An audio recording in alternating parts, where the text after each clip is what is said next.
നേരത്തെ ഗുഞ്ചാദേവി എന്നുള്ളൊരു പേര് വളരെ ഫേമസ് ആയിരുന്നു മറ്റൊരു കേസിൽ. അത് ബീഹാറിനെ അത്ഭുതപ്പെടുത്തിയ ഒരു കേസായിരുന്നു. ബീഹാറിലൊരു ദുർമന്ത്രവാദി ഉണ്ടായിരുന്നു. ദുർമന്ത്രവാദിയുടെ പേര് വിജയ് എന്നായിരുന്നു. ഈ വിജയ് കുട്ടികളെ തട്ടിക്കൊണ്ടുപോകും. കുട്ടികളെ തട്ടിക്കൊണ്ടുപോയിട്ട് ഇയാൾ ബലി കൊടുക്കും. അതായിരുന്നു ഇയാളുടെ രീതി. അപ്പം അങ്കുഷ് എന്ന് പറയുന്ന ഒരു കുട്ടിയെ 2-3 പാർട്സായിട്ട് കിട്ടി, ബീഹാറിൽ നിന്ന് കിട്ടി.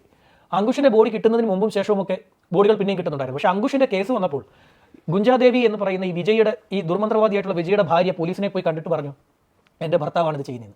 എൻ്റെ ഭർത്താവ് ശനിയാഴ്ച ദിവസങ്ങളിൽ കറുത്ത വസ്ത്രം ഉടുക്കും.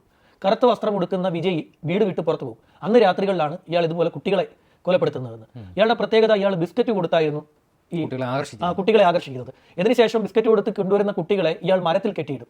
മരത്തിൽ കെട്ടിയിട്ട ശേഷം ശരീരം കട്ട് ചെയ്യും.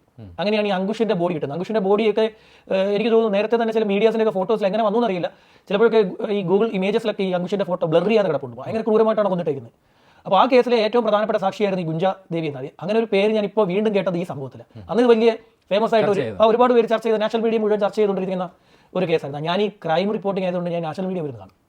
ക്രൈം റിപ്പോർട്ടിംഗ് അപ്പം നമുക്ക് പലതരത്തിലുള്ള കൊലപാതകങ്ങളും സംഭവങ്ങളും ഒക്കെ ദേശീയ മാധ്യമങ്ങളിൽ കാണും. നമ്മുടെ കേരളത്തിൽ ഇങ്ങനെയുള്ള സംഭവങ്ങളൊക്കെ ഉണ്ടായിക്കഴിഞ്ഞാൽ ഞെട്ടും.